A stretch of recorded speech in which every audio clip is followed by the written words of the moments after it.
For those who need to see it to believe it, OpsCompass offers an infrastructure as code view of the configuration of the resource, without having to navigate through the cloud's native tools to investigate.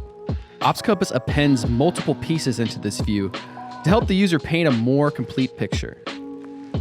It should also be noted that anything the user sees in this current configuration, they have the ability to create custom drift concerns and have OpsCompass monitor it all. With knowing the compliance problems, change history, and the state of your current configuration of every resource, OpsCompass gives you the actionable insight to do what's next. And you can do just that with one click.